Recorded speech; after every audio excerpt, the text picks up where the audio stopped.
मैं गर्व के साथ कह सकता हूं कि आप सभी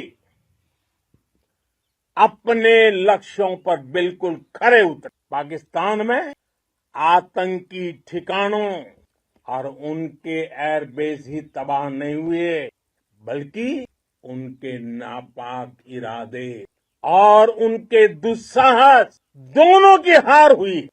ऑपरेशन सिंदूर से बौखलाए दुश्मन ने इस एयरबेस के साथ साथ हमारे अनेक एयरबेस पर हमला करने की कई बार कोशिश की, लेकिन पाक के नापाक इरादे हर बार नाकाम हो गए। आतंक के विरुद्ध भारत की लक्ष्मण रेखा अब एकदम स्पष्ट है। अब फिर कोई टेरर अटैक हुआ तो भारत जवाब देगा, पक्का जवाब देगा। ये हमने सर्जिकल स्ट्राइक के समय देखा है, एयर स्ट्राइक के समय देखा है, और अब तो ऑपरेशन सिंदूर भारत का न्यू नॉर्मल है। भारत ने सिर्फ अपनी सैन्य कार्रवाई को स्थगित किया है। अगर पाकिस्तान ने फिर से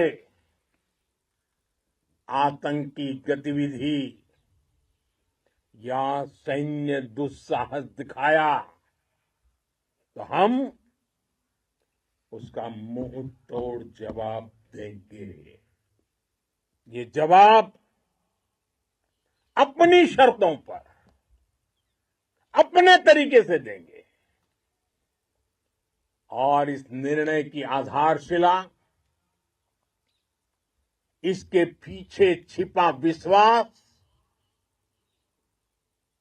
आप सबका धैर्य, शौर्य, साहस और सजगता है। आपको ये हौसला, ये जुनून, ये जज्बा ऐसे ही बरकरार रखना है।